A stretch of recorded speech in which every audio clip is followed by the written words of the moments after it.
Warm welcome to all of you. I'm super thrilled to be in this room with so many beautiful women, powerful women. I wish the organizers had given me more time. I am Amit Chopra, Managing Director, Shoes and Accessories. Well, I happen to share a similar background like all of you. I too have spent a considerable part of my life at a French liaison office, sourcing footwear and accessories.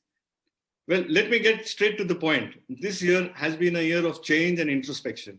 Every link in the supply chain, including the buying offices, have witnessed a churning process. While some buying offices anticipated and prepared in advance for what was expected to be a landslide in business, as China slowly but surely reduces its hold on the global footwear and garment trade. At the buying offices, which are generally the last to feel the impact of slowdown, there have been many upheavals. Cost cutting by retailers saw downsizing of buying operations. Budget of liaison offices was slashed, and they're finding it difficult to work within the new budget, which I believe is nearly 20% less than 2019. Cutting cost is no longer an option, but a solution. But though there is no confirmation, there are strong whispers that suggest that many of the long existing buying offices are finding it difficult to survive, with margins taking a dip, orders shrinking. They say there's light at the end of the tunnel. In this case, it seems like the light at the end of the tunnel has been turned off due to budget cuts. The established buying offices are looking for solutions beyond cutting cost, and they're working at top gear to add new categories, search for new buyers in emerging countries, and bring in buyers who left long ago due to poor service, and even offer their services to domestic retailers in certain cases. While COVID has shown us a new way of working the virtual world, the manufacturing industry had shelved the digital idea for quite a while, but COVID has changed the thought process completely. Well, 100 years ago, the transportation industry had gone through a similar cycle. I'm sure if Henry Ford asked the people what they needed, the answer would have been faster horses. And he went on to invent cars, made the horses obsolete. Today, the internet has made many procedures, processes, and businesses obsolete, including mine. Let me now turn the time to Sandhya Samuel. She heads one of the oldest and stoutest buying office, Francis Wacziarg. She has a robust experience of 30 plus years in buying and sourcing. So Sandhya, with COVID-19 infecting millions across the world, it seems China is facing a global backlash that could destabilize its reign as world's factory of choice. India has sensed an opportunity and is keen to make inroads to a space it hopes China will vacate sooner rather than later. So, what do you think? Can India replace China as the world's factory?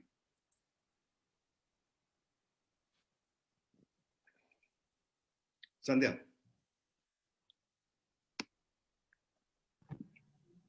And the video, it seems the video has been stopped. Zabi? Yeah, I'm good, I think.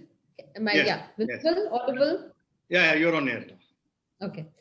So thank you, Amit. Thank you for this opportunity. Thank you for having invited me to participate in this prestigious webinar, and really sharing with some of really the points which are so close to our heart when we are doing our sourcing and working as buying agents, representing a lot of our French customers, foreign customers in India. So your question was, can sort of India replace China as world's factory? To tell you the truth, I have a problem with the word replace. I would, I don't agree with the word replace. India's production cannot be compared to that of China. China represents approximately 35% of world's export market, global share, and India's participation or India's share is a mere 5%. So how can we compare them?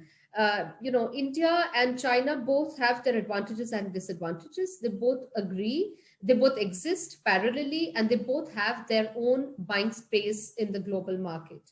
While India scores, heavily on their creativity, their strong aesthetics, their lower MOQs, flexibility of terms. These are the strengths that anyone working with India would accept that we have. Whereas China focuses and gains primarily on their focus on bulk productions, on the man-made fibers, their control over the man-made fibers, and fibers like fabrics like linen, on which India doesn't really have a strong hold. And of course, China has a much better competitive pricing vis-a-vis India. So I feel both countries have their distinct language, have their distinct handprint specific to themselves, and they have a respective global position in the global market. And it would really be not fair to compare them. So they both complement each other. They provide alternate sourcing options to the world, and that is how it should be. To each his own. Let China and India sort of be both strong in their own domains and grow from strength to strength. That's what I would like to say. Sure, absolutely. You have a very balanced view.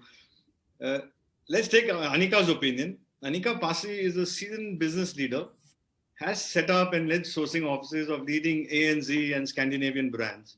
She's managed large brands like Ann Taylor, US, Ralph Lauren, Kmart, Australia.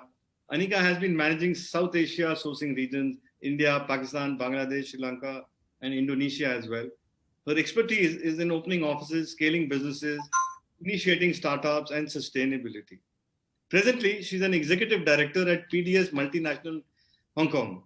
PDS Multinational Group manages supply chains for 160 plus major brands and retailers worldwide, and clocks in a turnover of approximately $1.2 billion, runs over 31 offices in 18 countries, and with over 2,300 employees across Europe, America, Middle East, and Asia.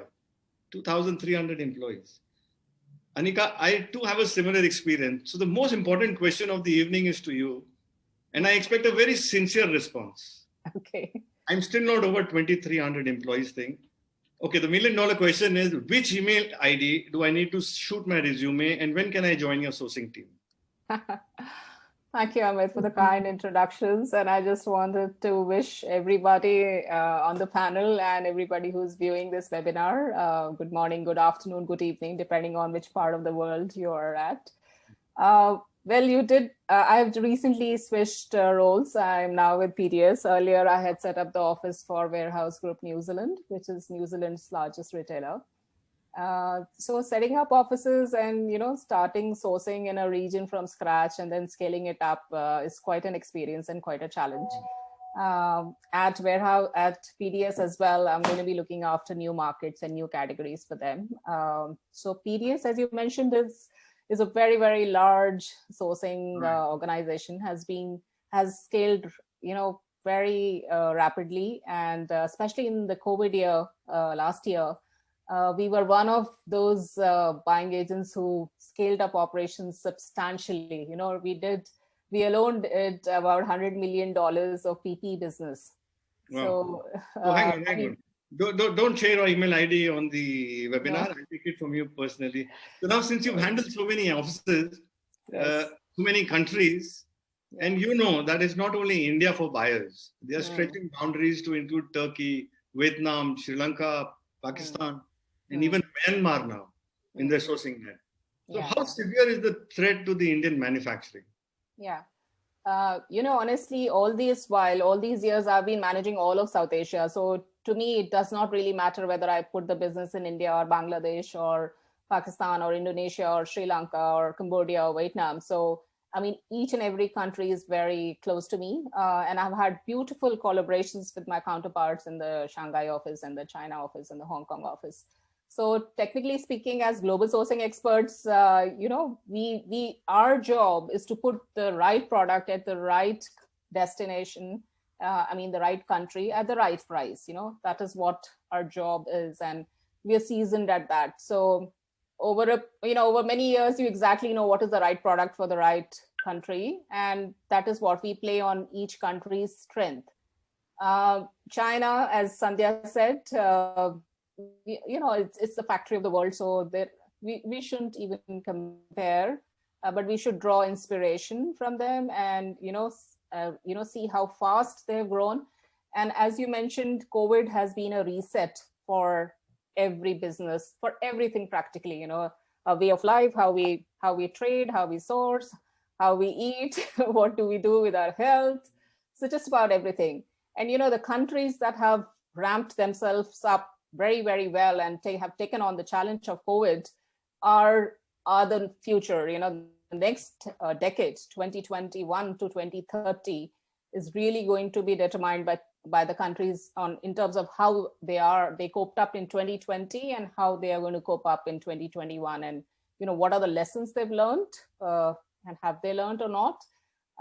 So, you know, all countries were on a reset mode, right? So China, as you saw, ramped up very fast. Vietnam came, you know, very, very well on certain categories, and especially footwear, which they specialize in. Bangladesh did extremely well on apparel and even some leather shoes, etc. Pakistan did extremely well on home furnishings. India has done extremely well on home. There are certain categories in India wherein we lost opportunities. We couldn't do as well as we could. So I think this is just a knock on the door and a call, an important call now. Okay, guys, let's you know, tighten our belt even further. I think everybody's seen IMF's projections for 2021 for India. They seem to be projecting double-digit growth, but, you know, I will take it with a pinch of salt, because technically the proof of the pudding is, you know, in things happening. So let's be very upbeat about it. I can say that all countries have done very well in their own spheres, but there are certain spheres which they can do better. So Sure. Let's aim for it. I completely second your thoughts. Let's move on to Madhu, Sanon, Director, QC International. She's been representing many international footwear companies in India. I've been lucky to have the opportunity to break bread with her in Italy on multiple occasions. Madhu, the northern state of Uttar Pradesh, which has a population the size of Brazil, is already forming an economic task force to attract firms. India is also readying a pool of land twice the size of Luxembourg to offer companies that want to move manufacturing into India. And certain fractions have reached out to 1,000 plus American multinationals. That's a Bloomberg report. The US-India Business Council, that works to enhance investment flows between India and the US, also said that India has significantly stepped up its pitch. You are in constant touch with American buyers, retailers, and presently you've logged in from Canada. What do you think are the chances to divert the American business to India? Have you ever considered relocating your China production to India or any other country? Yeah, thank you, Amit, for giving me this opportunity. And I think Anika and Sandhya have said a lot about us and other countries.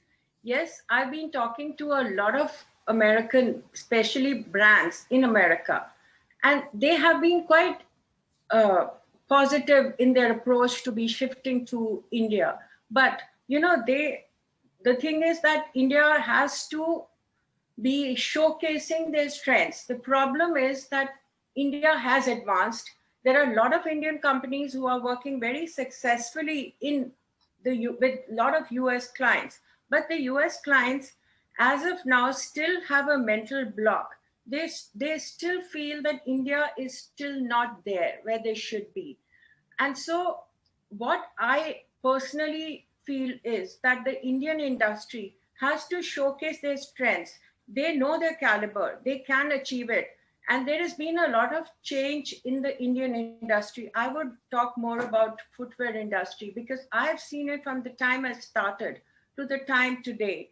There has been a lot of development. It's more progressive, but the customer, especially in America, in Europe, it's still, they are quite used to working with India, but most of them in America, they always feel that India has a slow, sample turnaround.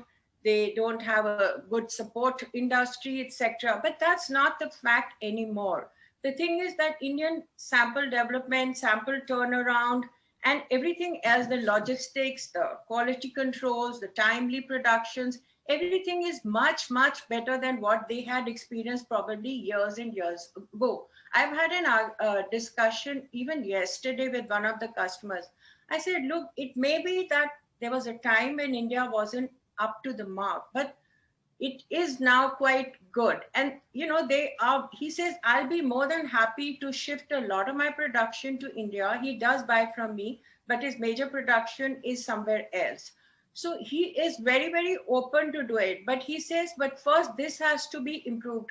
I've given him an example, but what I feel, and there have been other people, I've had a conference call with a lot of people, and they've been saying that, look, the moment we realize that India has got that capability, they can actually deliver what they are committing, we are more than happy to go there. So I have had my share of discussions with them, but I strongly feel that our industry needs to be presenting our strengths, our capabilities to the American customers, because they are not so much experienced as the Europeans are with the Indian industry, to Right.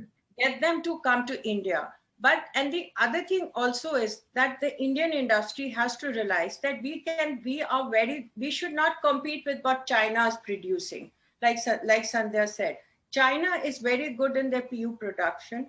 And if you have massive volumes, China is good. So we can coexist together. The thing is, India has its own niche, and it has to exploit its own niche. We can be very good for the mid and the high segment. There are a lot of brands which India can produce very successfully, excepting for the luxury brands, because they would obviously want a made in Europe thing. And the companies who have targeted mid and high category of products, they have been successful. And I have known a lot of US customers who are quite happy working with India. So the point is that the moment we start as an industry showcasing our strengths, yes, we do have handicaps a bit, but then the good factories have learned to go around it and deliver to the customer what they are expecting. Timely deliveries, quality, etc. Yes, certain things we got to accept. Yes, there are certain things we need to work hard on to get it. But overall, what I feel is the moment America realizes that India has the strength, will deliver what they are promising, they definitely are very open to coming to India, and they will come in a very big way. Good, but categories has to be marked by us. We should not go grabbing every piece of the pie. Let's take the pie which is meant for us, which is meant, I mean, magnifies our niche. So let us work on it. And I'm very sure a lot of American companies be more than happy to come here. Sure. And they are willing, almost on the verge. Right, right. Yeah. Just building on what you said, let me go back to Sandhya.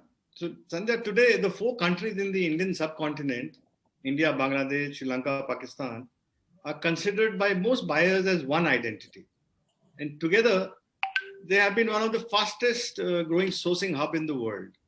Undoubtedly, the most serious player amongst the all is Bangladesh. Many can debate on the same old theory that Bangladesh economy is dependent on merchandise exports, so it is more important for them to be proactive. But buyers argue that exporters in India are less inclined to take the extra step to grab business, and they're compelled to place orders in other countries. Is that true? What do you think? Amit, it's true that Bangladesh has been a very serious player when it comes to ready-made garments and apparel. It is a huge industry as far as Bangladesh is concerned. As far as the apparel part is concerned, they've really captured a huge chunk of the business and it has already really surprised all of us, all the players, in the industry.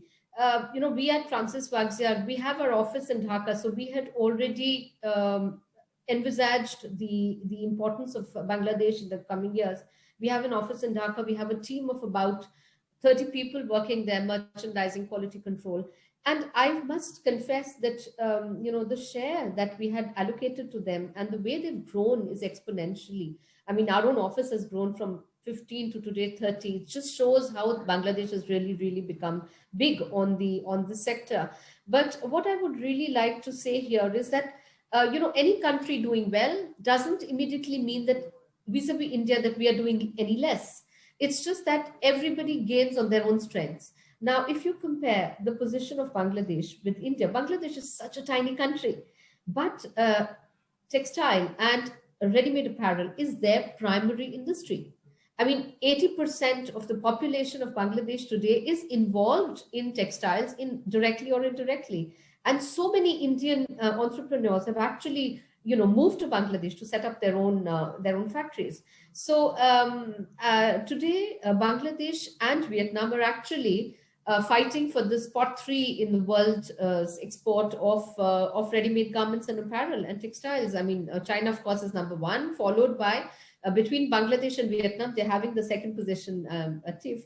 And then third position, sorry, Turkey takes the second position, and then Bangladesh and China, Bangladesh and Vietnam, and then comes India. But what I would really, when it comes to India, I mean, as I said, Bangladesh's success should not be considered as India's weakness. What we did lose some part of business during India's lockdown, because we went into one of the strictest lockdowns in this pandemic. And yes, it was difficult for India to repress the start button.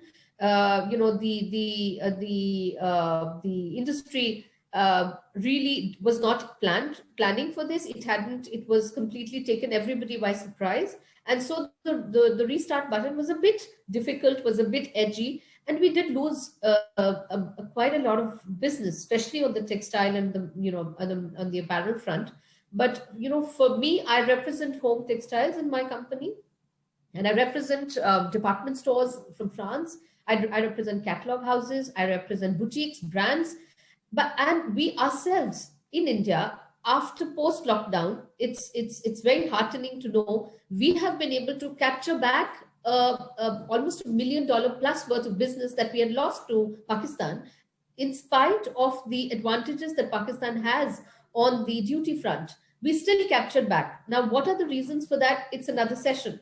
But what I need to say is that a country's success is owed by a lot of factors, actually: geopolitical, economical, social. And India today is really pitching hard. Bangladesh's story remains a big success, but India is pitching hard to get back that business, be it on the apparel front, be it on the home textile front. And we all know home textile is really, really doing very well.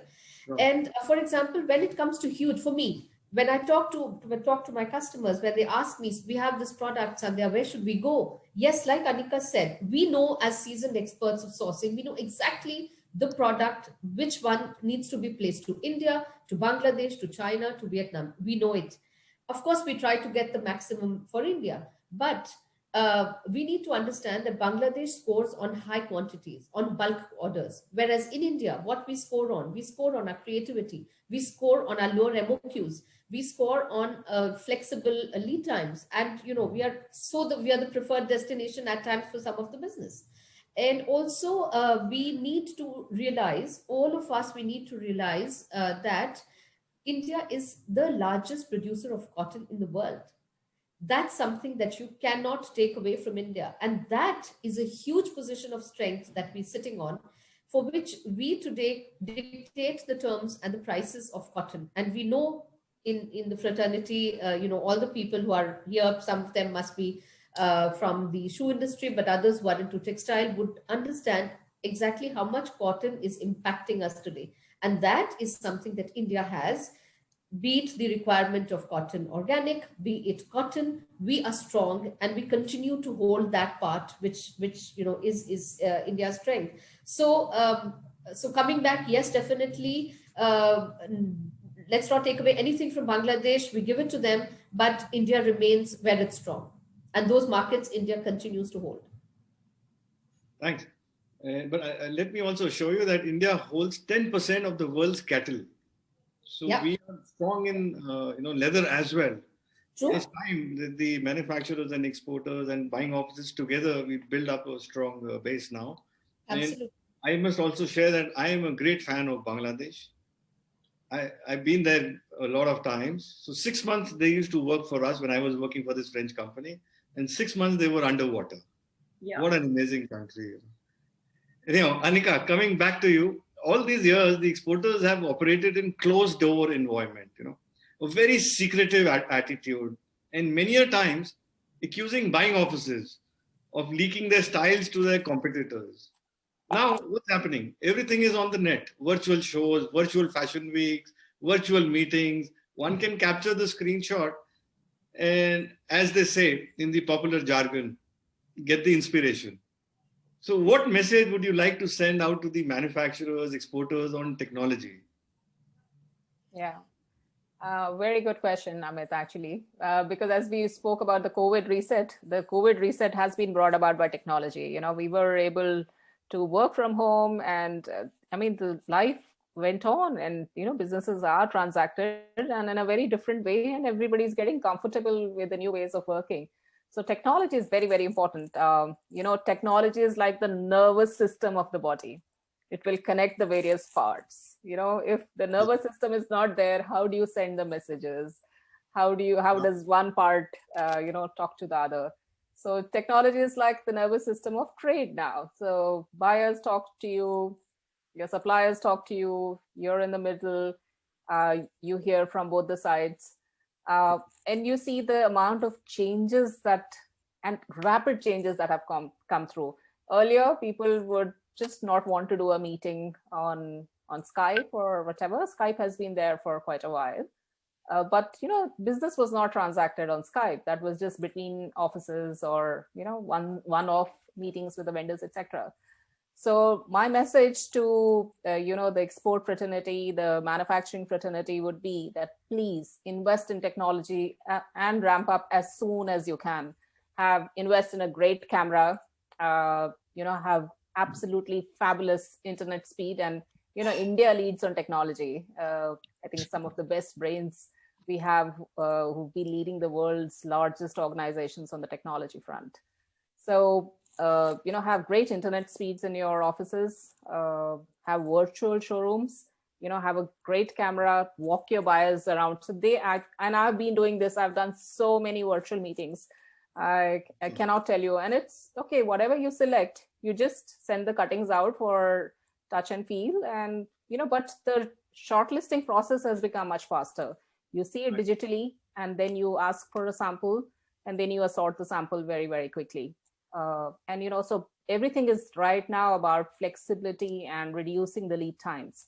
The buyers are nearly on the edge, you know, they don't know exactly what to put their fingers on. And at these times, the role of buying agent becomes very, very important, because we are your eyes and ears on ground, and trust us completely. And, you know, when you think that, okay, you could take a screenshot, and, you know, every manufacturer, every country has their own strength. Yeah, you can, you know, all the pictures are available everywhere. Pinterest, WGSN, PromoStyle, anywhere you can go and do a research.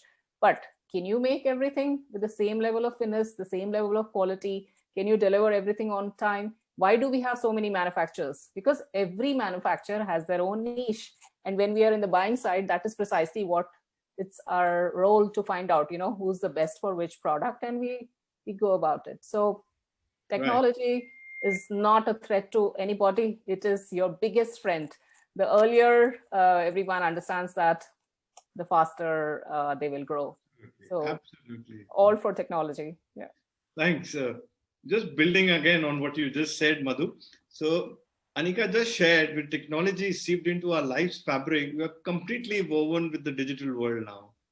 I understand selling is one part, but honestly, are the inspections possible on Zoom? I know it's happening. So, Madhu, would you like to share your thoughts on this? Yeah, thank you. I'll go elaborate on what Anika said, because that's what the reality of the thing is. Yes, you cannot do the precise actual physical quality control inspections on the Zoom. That's not possible. But yes, there are a lot of steps which you can do away. That's where, you know, that's where the position of the buying houses, buying agencies come into it. If you have a buying agency, sourcing office in India, who you can have full confidence and trust, they can do it. But, you know, the initial steps of sampling, that is what digital 3D things will help you in shortening the process, the length of the sampling. And even, you know, like earlier, I remember when we had an issue with some product, that this has changed, or this is what it is, I feel this is a better one. You had to send a sample. Making a footwear, redoing it, it would take a lot of time.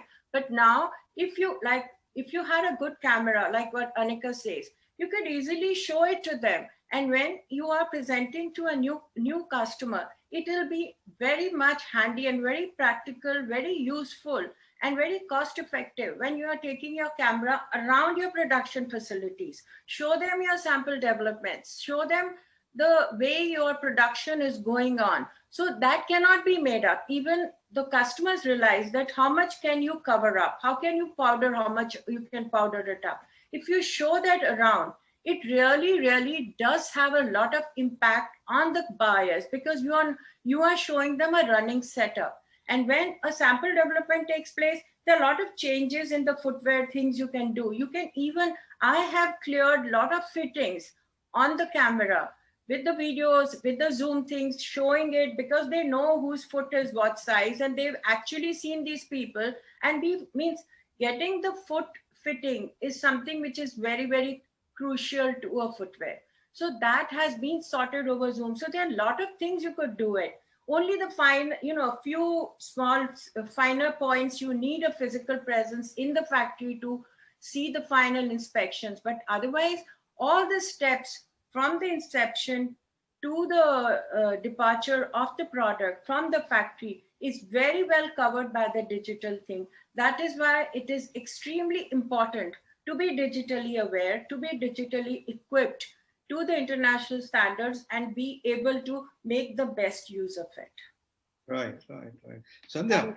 I just wanted to say, Madhu, for example, softwares like Clo, and there are so many 3D rendering softwares which we should invest in. And I know we may say, okay, our merchants don't know how to use it, but let's invest the time and the effort and the money to train our teams on it. Because a small amount of money, we don't have to count up pennies now. We have to look at the pounds, not penny-wise, penny pound foolish. Right? You're right, Anika.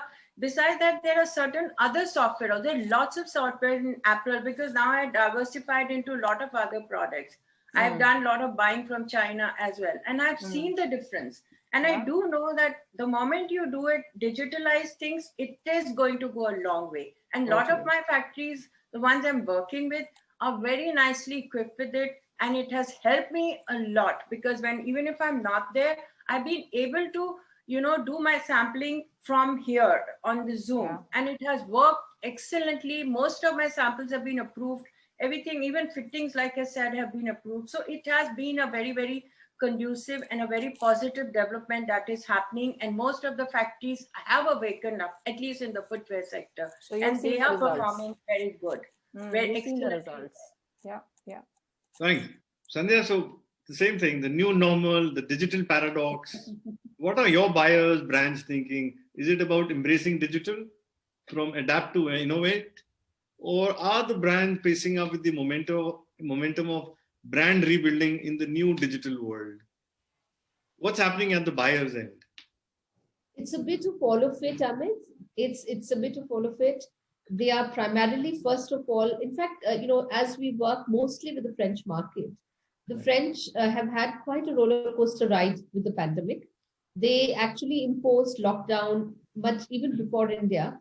And then while India was in lockdown, they actually lifted the lockdown, and they had come pretty much to a normal phase of life in office, and everything was going normally. That's when their cases really started increasing multifold, and they had to go back into it. Quite difficult lockdowns in the leading up till Christmas. And even today, there is a strong advisory from the government that they should be really doing work from home. And I think the buyers are only coming once or twice a week to the offices. So it's quite difficult to manage the work in that way. But a digital, I would say, boom has actually just been imposed upon us, and it's something that nobody had ever imagined would be that big an earthquake. But we all have to face it, and it is a reality. It is a new language. Like Anika says, it's the brain, which would then spread the connection throughout the body, and it is completely with something which we can't undo. So we need to sort of get geared up. That is as far as the manufacturing part is concerned. But what about the buyers? They are really first of all, as I said, coping with the current situation, coming less frequently to the offices. Of course, all selection processes are virtual. We are doing meetings. through Zoom, and replacing our one-to-one high-tech meetings through Zoom. And I think we've been pretty efficient. So we've been eco-friendly by not traveling, saving the pocket by not by not spending money on the tickets, and yet we've been really quite, I would say, quite profitable and really amazing. But we have shared, we've acquired a new account in France, which is a good account. And thanks to a Zoom meeting that we did, where we had good cameras, we really did a very good display in our offices, managed to rove the camera closer to the products, let them, feel, at least visually feel the product, and and convince them that this is the way. So if you particularly ask me about the buyers, they are really they need to adapt more than innovate today. They are still, learning to be there. And but one thing which has really taken more and more precedence is the e-commerce business, because that is something that has completely, the brick and mortar stores are opening, closing, opening, closing. Nobody knows what's happening. But in the current circumstances, people are sitting in the comforts of their houses, ordering online. And that's one part of the business which has really increased. So definitely, if you want to grow, digitize as much as possible and support your customers, be there for them, even if they aren't, be a step forward, give them the proposal of fit approvals, and you'll see that, you'll really do a long, and I think even our lead times are shrinking because of that, because we don't need to really physically send samples, wait for approvals. Everything is happening online. Sure. Let me come back to Madhu. So pre-COVID, we had conducted a survey on exports and received responses that there is a good business in the market. But it is our own weakness that stops us from picking up the business. But even today, there are companies who seem to be immune to the turmoil caused by global slowdowns and still continue to move ahead, growing their top lines while maintaining strong, sustainable bottom lines. So what is the ground reality? See, the ground reality, according to me, and with my experiences, that everybody, and it is not just in India, but everybody, everywhere, irrespective of their strengths, have had an effect, have been seriously affected by this. Some are affected more, some are affected less.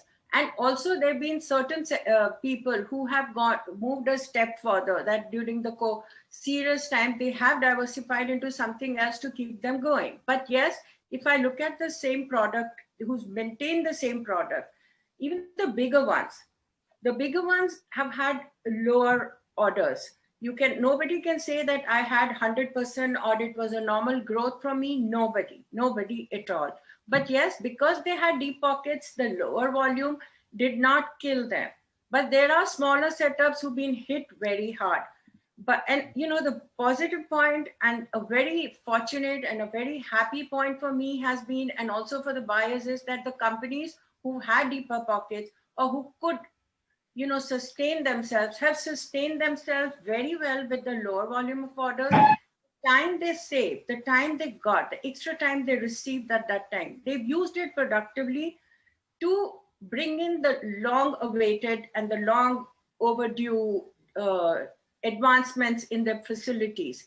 They have gone for that. They have even gone a step further to see what all are the other product lines they should be going into within their category. Like, for example, footwear. Now they've been, for example, catering to a particular line of products, say casuals or for class or classics. They've gone into different category of products which they were not even attempting to do, but they always felt it's a good opportunity. They've lot of them who've done it. They've advanced their production facilities to state of the art, which is so commendable, that they did not just, oh, it's a COVID or it's pandemic, I got less orders, so just execute that and sit at home. They've not done that.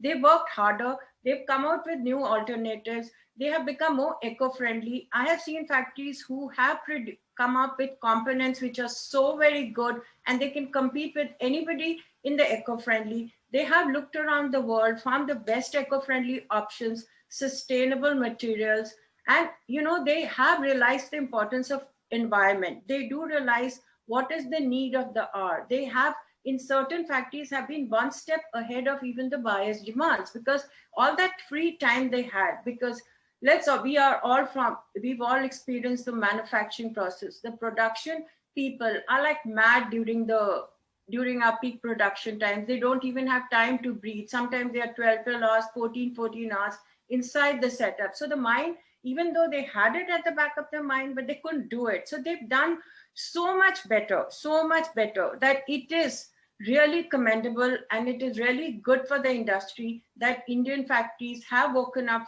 through the moment and come up with a better solutions, and they can offer to the world. But I do feel sorry for the smaller setups who are very well equipped, but the financial crunch has, hit them quite hard, and they had been coming up with really good products. But yes, I think sooner or later they will also come up, and maybe the bigger setups will support them and they'll grow back again. But yes, everybody is affected, but it has come out with the positive results too. Right. Okay, let me throw this question to all three of you. Let's take from Madhu, starting Madhu onwards. So, majority of the buyers always state that they want to talk to sellers early in the sales process when they're looking for new ideas. Winning formula for any exporter is very difficult to determine. And the future of industry is difficult to predict. So what do you feel? Should the Indian exporters go for value addition, or should they look at lean management, or should we shift to cheaper products or low-end buyers? So as a buying office or an agent, what would you like to convey to the Indian manufacturers? Post-COVID, what should we look at? See, whether it's post-COVID, pre-COVID, or the normal times, I would always say that cost effectiveness and value additions are the two keys to a success to any industry. Just not footwear, every industry. And if you're cost effective, what is the buyer looking for? The buyer is looking for a good deal. If he's paying an X amount, he would want you to put in X plus something into the product to be attractive to you, to buy from you. So it is extremely important that we do have a cost effective system, and having a lean management is also part of the cost effectiveness. From my experience and from my thinking, I very strongly feel that all manufacturing bases should not be top heavy. A top heavy organization is not going to give you the good results. What we need is more on the floor level people who would do. So a lean, effective management is a deal which will give you a lot of advantage. So when I talk about value addition, I'm not saying that you, instead of using $2 square foot of leather, you use 2.25 or something. That's not value addition, because end of the day, the buyer also realizes, and you also know, that nobody is going to give the money from their pocket to sell a product. They are there for business, okay? They have a passion to deliver a good product on time, but then they also have to look at the economics of things. So that's not what I'm saying. For me, value addition, like what Anika and Sandhya had also mentioned, is digitalization. That is one of the effectiveness, and then you got to be proactive. If you're not proactive in your developments, your R&D has to be up to date. You should be one step ahead of your buyers. You should know what the market is going to be. For example, during the post-COVID time, these COVID times, we all realized that the maximum people were working from home. So when you're working from home, what are the things which will be the requirement? Nobody is going to go in the formal shoes out because they're going to be staying at home. Maximum, they'll be going to the grocery stores, pharmaceuticals, and weekends they'll go to trekking or hiking or whatever it is. So the demand had changed from fashion in apparel, that it became like polos, joggers, and even footwear. There's been a drastic change of what they need. And being sitting at home, there's been home furnishing needs. So, if you are a manufacturer, if you are exporting and you are in the international scenario, it is very, very important that you're aware of what is happening in the world. Because what happens around this scenario in that country is what reflects in the buying of that country. It also includes the product lines or whatever into. So and also besides, when there are normal times, you should also be aware of what is the international trend. That is value addition. Your quicker turnaround samples. And by quick turnaround samples, it does not mean that you've given a sample in 2 days without going into the finesse of it, that this is what a product, this is what the customer is saying. And if you're an intelligent supplier, you also understand certain things with the unsaid things the buyer has meant. So when you are giving them a sample, it should cover all the scenarios of what the product was and how it should be. Not that, okay, this is what you wrote, but this is what I'm sending. No, if you have an issue, that can be easily sorted on the Zoom. And then you have to have a very prompt, serious, and effective communication. You have to inform. We are in production, we can be delayed, sample can be delayed. So if you're giving timely communication, you are appreciated by the buyer. He's not going to say, if your reasons for the delay are genuine, the buyers are going to understand. And then your setup is updated, technologically very high. So, all these things contribute to a value addition. These are the things which are the extras which a buyer gets attracted to a setup. I have known and I've experienced in my career, and when sitting with the buyers, we've had a product which we were buying, like say, it is $13.50 on sandals. Another factory was giving us for $12. I'm giving a practical example. He had somehow got the same thing, how it is, they got the same, almost the similar product together, and they show to the buyer that this is what I can give you at $12.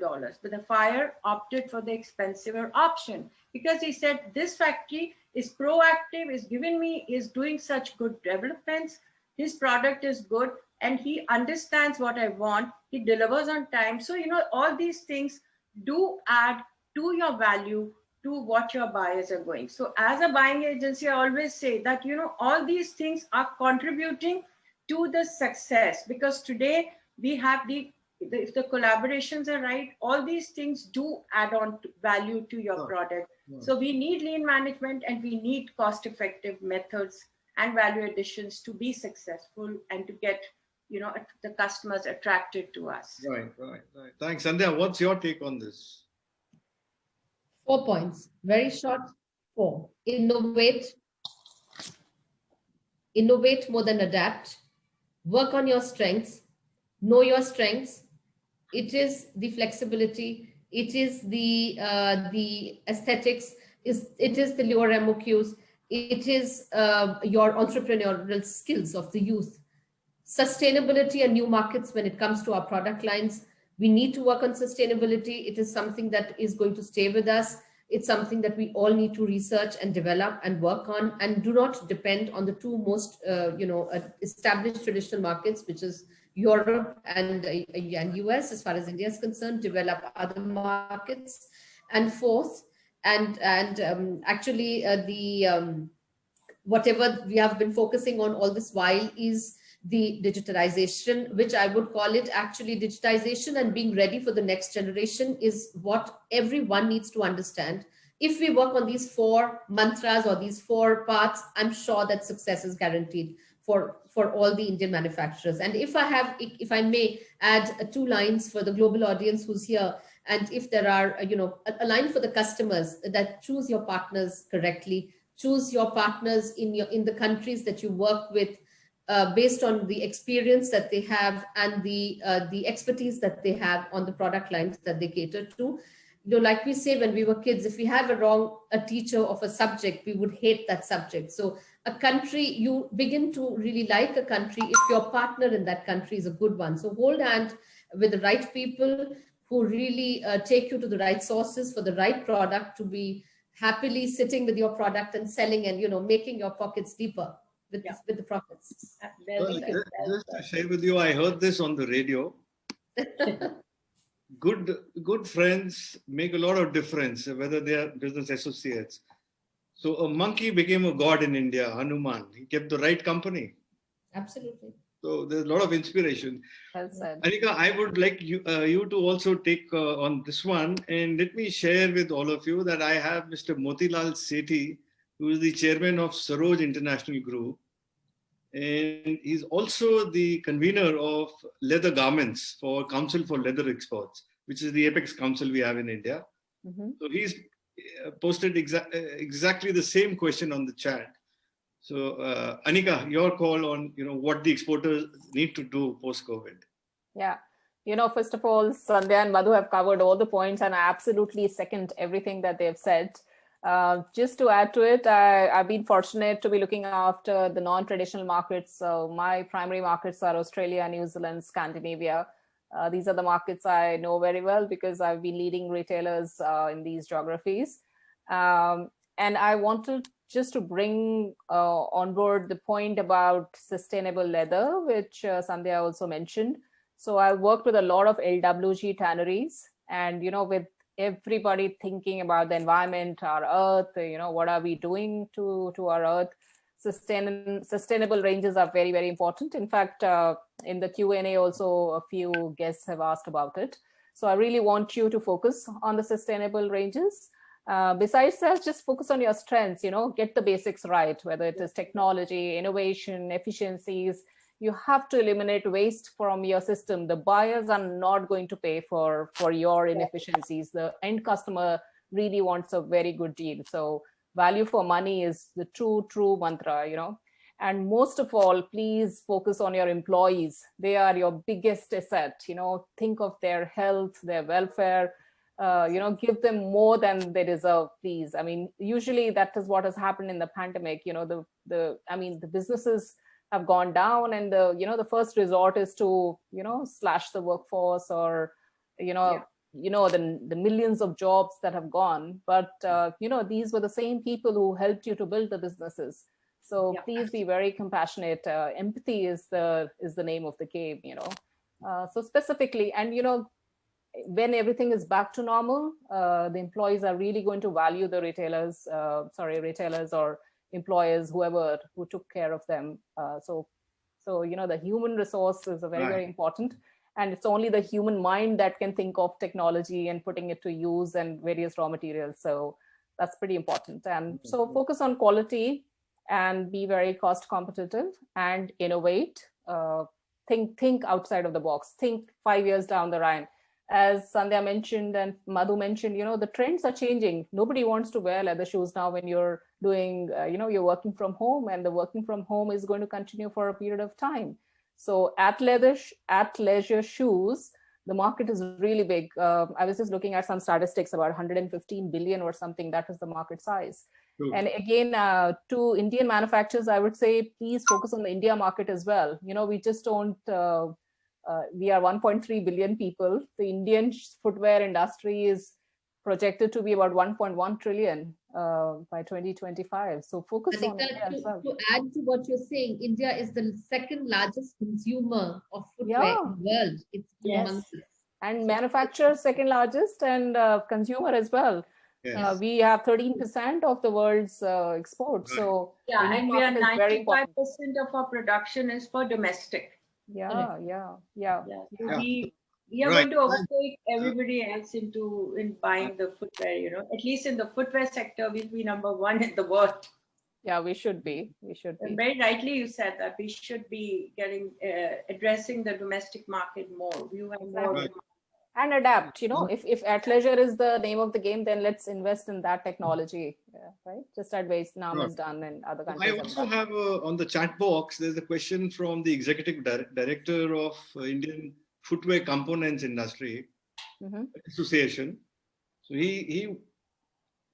so speaking on behalf of the component industry, what is the strategy we should follow? What should the component industry be doing, according to you? Madhu, maybe you're the expert. According to me, sorry? Address to whom? No, anybody can take this. Okay, what I would say for footwear, because footwear has a lot of components into it. See, the component industry also has to be very much aware of, if they are catering to the international foot market, they have to be very much aware about the new developments. Plus, they got to be turning around their product much faster than what they are doing. The development have to be fast, the timeliness has to be there, and also the deliveries. The deliveries have to be on time, and they have to gear up for better productions. So that, and they have to be compliant, because now what the world wants, it's more transparency in your supply chain. So that includes even the supporting unit. So everybody has to be compliant in order to be viable in the today's scenario. So they have to be compliant. They have to produce the samples on time. They have to do the production on time, and they should be technologically well advanced and aware of the requirements of the Right. market.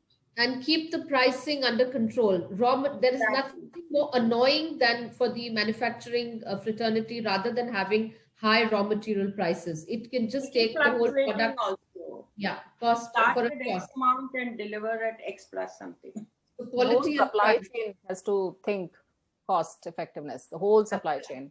Yeah, Absolutely. all full supply chain, yes. Right. I guess the message is very clear, and I hope people absorb that. I don't Said want in a positive way.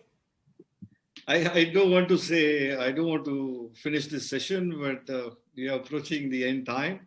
So it's time to call a day. Yeah, So the thank concluding thoughts, the key takeaway of today's session is the buying offices are scaling up their services, working towards creating larger markets. The manufacturers need to get digitally savvy. While for the exporters, I have a strong message. Rome did not create a great empire by having meetings, webinars in today's context. They did Yes. it by killing all those who oppose them. So rise and shine and go grab the business, be brutal and be persistent with the buying offices. And one line that I'd like to add from my side is, Please. it is Jeff Bezos's prediction for the 21st century is going to be the century of India. So let's Yeah. make it possible, and we all Let's together say that. can make it possible. Yes. India is going to be on the top, and I'm very, very sure India is going to get right there where we want it to be. Great. It's been wonderful conversing with you everyone. all.